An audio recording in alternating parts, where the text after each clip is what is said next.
Patriots, praying citizens, and truth seekers. Today is September 2nd, Sunday. There are new Q posts to look at, plus we'll be taking a little bit of a look at the McCain Funeral, some events going on in Germany, and these things from Q about the CIA connection with Google, the magic sword, Facebook, and some other various posts. So let's dig in. This first one encompasses 2055 through 2057. Q posts Ezra Cohen Watnick, and then he posts this: Bridges, Connecting People.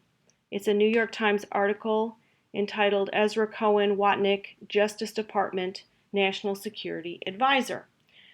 Got the various points from that. Ezra Cohen Watnick, 31, was initially hired by the Trump team to work on national security, but he was fired in April and went to work at the Justice Department under Attorney General Jeff Sessions as a national security advisor on counterintelligence and counterterrorism. Cohen Watnick is known to be hawkish on Russia and China, believing the intelligence community needs to take a more aggressive approach. He was a former clandestine officer for the Defense Intelligence Agency, and he trained at CIA's farm, and he was brought into the administration by Michael Flynn. Flynn was fired for allegedly lying to the vice president in early 2017. Cohen Watnick was ousted in August 2017 as part of the changes in the White House. He was one of several appointees of Mr. Flynn, and they were called the Flintstones. And he was the one who was removed by Flynn's replacement, Lieutenant General H.R. McMaster, and several others were also removed.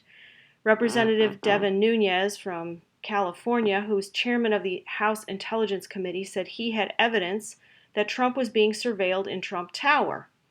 And that was during the transition period. And the New York Times says that Cohen Watnick was the one who told him. And that started a lot of the investigation looking into the Russia collusion investigators and the things that went on with that.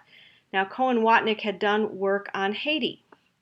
His wife, Rebecca Miller, worked for Ketchum Public Relations on the Russia account before they were married. Of course, the left loves that because, they must have been colluding before they even got married. See, that's how they think.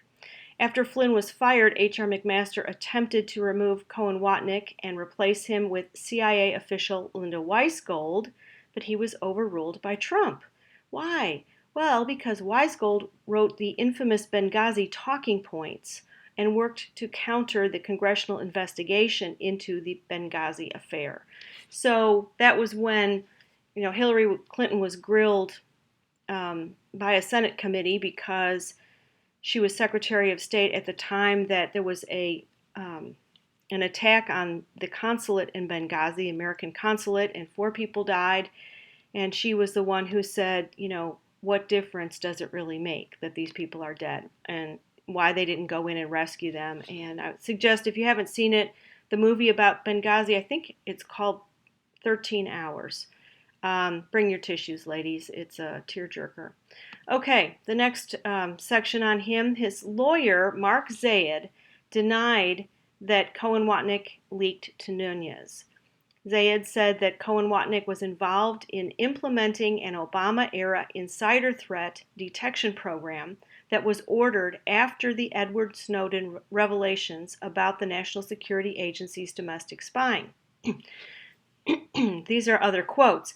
Ezra worked along with numerous others within the NSC and the IC, the intelligence community, to facilitate implementation of the Obama executive order on insider threats that was issued in the wake of Edward Snowden's illegal theft and disclosures. And this is Zaid telling the Daily Beast.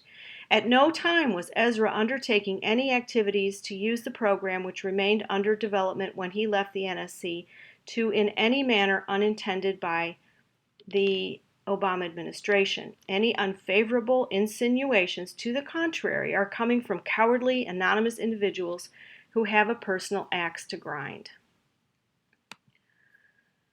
Then this from Q is number 2058. It isn't, the little image is entitled Firewalls 3 and 4.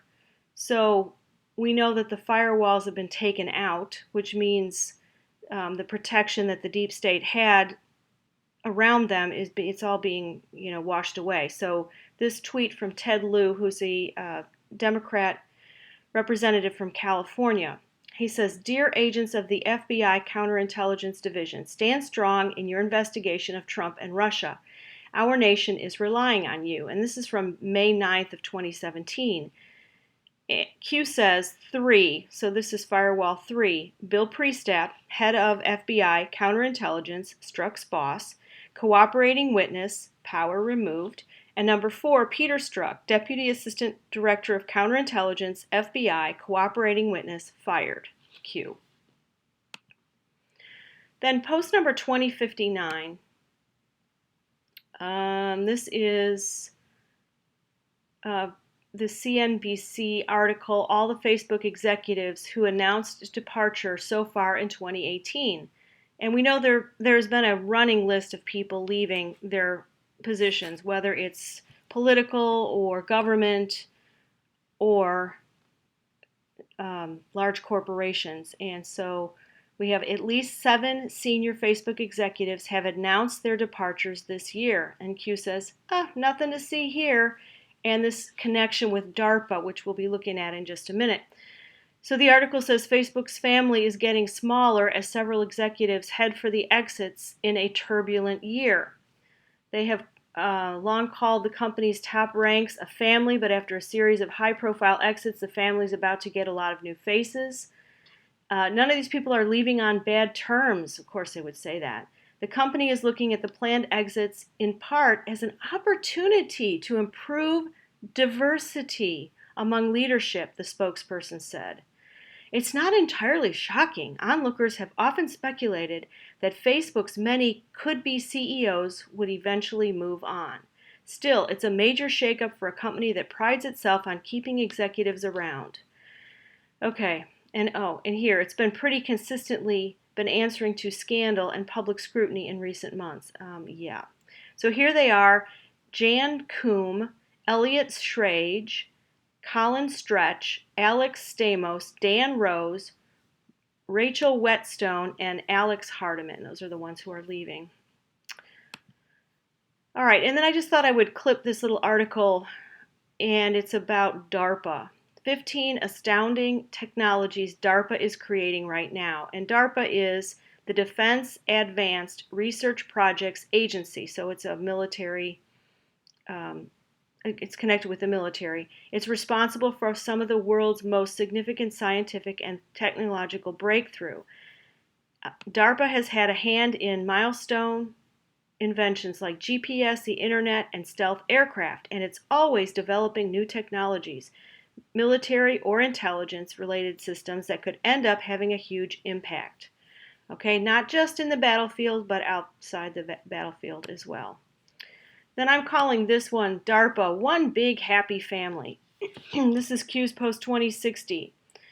How are these people all connected? Well, Sergey Brin, who is a co-founder of Google, was born in Moscow. He was married to Anne Wojcicki, 23andMe founder. Have you seen the commercials where, you can have them look at your health records and your DNA in order to, you're going to be selling your DNA information to drug companies. That's actually on their ads on TV. So along with your ancestry, you get your health profile, and so do they, and they can sell it. So Anne Wojcicki, 23andMe founder, and then that's who he was married to, and her sister, his sister-in-law, Susan Wojcicki, CEO of YouTube. Thank you. Hello, YouTube. Thank you so much. And it's all related to DARPA. Then he shows us this. Google's true origin partly lies in CIA and NSA research grants for mass surveillance. Read between the lines. And this is a writer, Jeff Nesbitt, former director of legislative and public affairs at the National Science Foundation. And that's very important to the story. And they put a picture in their article, and it said underneath, the caption was, "They're always watching." Okay, so let's think about this. Research in the late 90s led to the creation of Google. It was funded and coordinated by a research group established by the intelligence community to track individuals and groups online. They used non-classified information and user data, combined it with what became the internet. It was created for profit, and Sergey Brin and his co-founder Larry Page knew it, and that's what they wanted. They wanted to be able to sell the information. So it was created so they could make money. It was a commercial enterprise selling what millions of human beings do online. They made a comprehensive public-private mass surveillance state possible. So think about it. I mean, that's what Q says. Read between the lines. The intelligence community wanted to use it for military and homeland security purposes. That's how they hide these things, so that we won't look too closely. Oh, it's for your own protection. Mass surveillance and required cooperation between the government and the emerging supercomputing companies. So they had to all agree on this together. How did they do it? They got help from scientists at American universities and funded them through this program called Massive Digital Data Systems, MDDS. It was managed for the CIA and the NSA by military and intelligence contractors. You know, where do you think the money to do all this research and all these people that are working on their PhDs, they're doing research, and it's funded by the government and by commercial enterprises. So they provided more than a dozen grants of several $1,000,000 each through the National Science Foundation. So the guy who wrote this article, you know, he was probably part of that.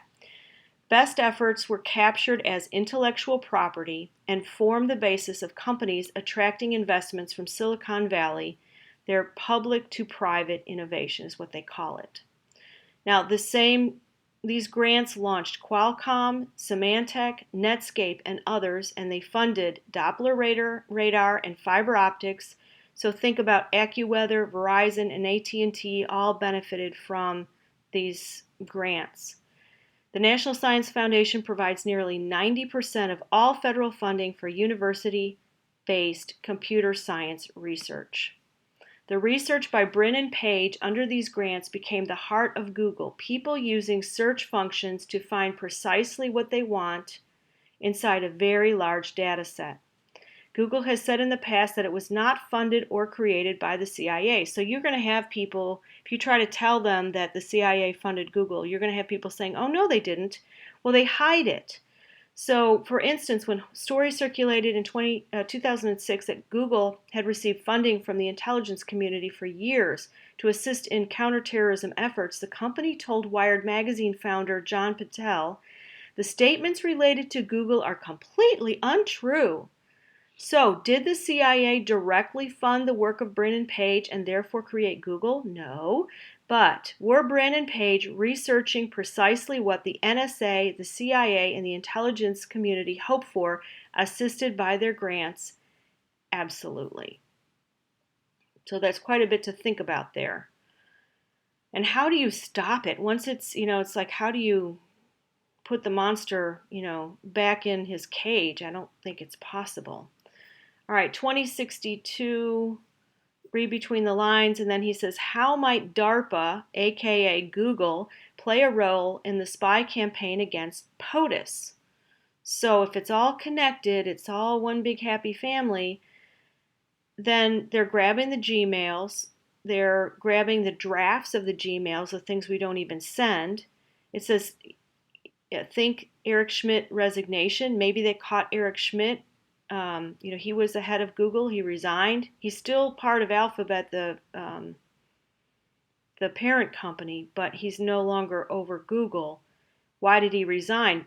Perhaps he got caught red-handed. It will all connect eventually. Q. Oh, Q, we cannot wait. Please hurry up.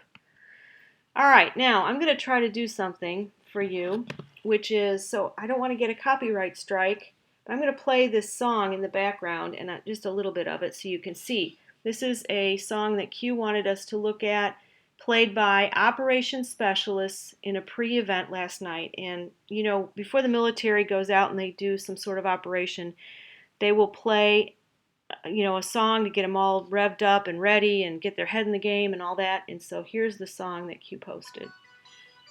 Just going to kind of play it in the background, and I'll shut it down before it gets too far. But notice this sword. This is called Magic Sword in the Face of Evil. All right, I'm going to go to the next one.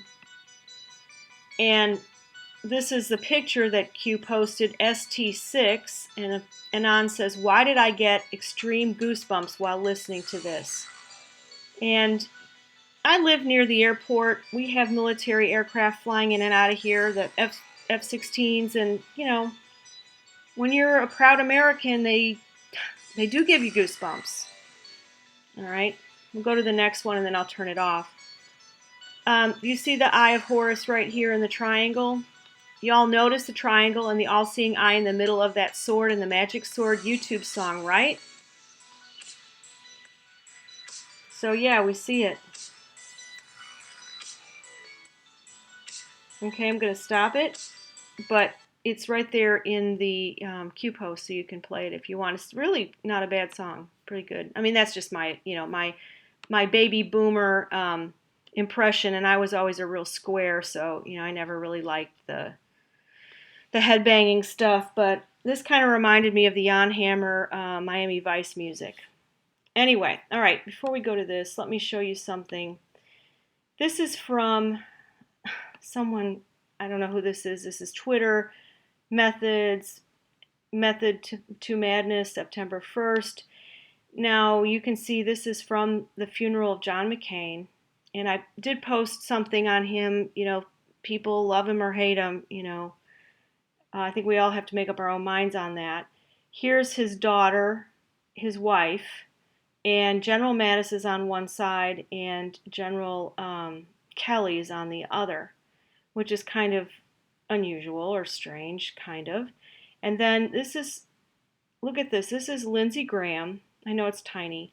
Lindsey Graham, and you've got Mattis and Kelly just staring at him while he's talking to Uma Abedin, who's Hillary's top aide. And I'm going to play a little bit of a clip from the funeral down here. Let's see, start it over. Now there he's kissing Uma. He looks very uncomfortable, like he doesn't know what to do with his hands. You know, people said these guys look scared. I don't know. What do you think? I thought they just looked uncomfortable. There's Henry Kissinger. Now, watch what happens at the very end. You're going to see Lindsey Graham talk to General Kelly. There he goes. He's there. See him going up there, and he's saying something to Kelly. And you know, the question is, what did they say? Maybe he just said, "Hey, where's the bathroom?" Or, you know, I don't know. Join me for a drink later. Who knows what he said? Okay, now I want to get to something that is just it's heartbreaking. This is Germany, and it is Chemnitz is the name of the city. And I have this lady, Susie Uncensored, her Twitter. And the reason I'm bringing this forward is because I got a letter from a listener, and it broke my heart. Anyway, I'll just tell you the story. This lady says, "You'll never find this on mind control media. This clip is censored in Europe. Please spread to wake people up." And this is what my listener told me too. It's being censored. Monday, Chemnitz saw massive protests against murders and rapes brought by refugees through the Islamization of Germany. Thousands attended. Mainstream media totally crickets. Okay, I can't get this up any higher, anyway, I'm just going to play it for you. Now, these are the peaceful protests of people. There may have been a murder, okay, by Muslims. And we know that Angela Merkel has just opened up the doors of Germany and said, "Come on in." And there's lots of crime, and the people are tired of it. So I had this viewer send me her kind of whatever, her synopsis of the situation. Her name is Andrea, and she sent it to me on Saturday. She says, in Germany, we are currently in a highly dangerous situation and probably facing a false flag attack set up in the city of Chemnitz against the German people. The alleged murder of Daniel Hillig cannot be confirmed yet. Don't get me wrong, there have been hundreds of young girls raped, some tortured, many killed, and hundreds of other homicides committed by migrants. But the current events in Chemnitz might be based upon a setup by the political elite. There's no evidence yet of the murder, no police line around the alleged crime scene in the center of the city, no ambulances seen by witnesses, nothing. However, the anger about having experienced population replacement for 3 years is very real in the truth movement and amongst politically not very interested people too. German MSN, German politicians, and even the UN went mad yesterday bashing the German truthers to be Nazi, bad, sexually frustrated, yes indeed, and all stuff you can or cannot imagine. The mainstream media invented, concocted hunts of migrants by Germans which did not happen, whilst for 3 years the formerly beautiful downtown of Chemnitz, as many other places in Germany, has been a no-go area dominated by Arab migrants. This all is to cause big resentments among those Germans who are not awakened yet against the other half of the German population, and of course amongst the 8 to 10 millions of Muslims who are here, some thousands of whom are ISIS and Al-Qaeda warriors seeking asylum here, plus tons of weapons being infiltrated into the country secretly over the open borders, open since September 2015. The protest march on 8/7 with tens of thousands of people was peaceful until it was attacked by Antifa with firework and stones. One woman got hit on her head with a bottle by Antifa. There are no images or proofs of violence by the population. Tonight, at 5 p.m. local time, Berlin time zone, a second protest march will take place in Chemnitz against the Merkel regime, organized by the Truth Movement and the Conservative Party, AfD, Alternative for Deutschland. Antifa and other extreme left groups did announce a counter-demonstration. Plus, worse, if worse is possible, deep state directed, possibly, Palestinian immigrant Hussa Musa called on 10,000s of Muslims to come to Chemnitz tonight on his YouTube channel. My impression is that a civil war conflict might well be politically intended. Tonight, the Secret Service might infiltrate provocateurs to cause all kinds of violence, of false proofs, and of as much confusion as possible.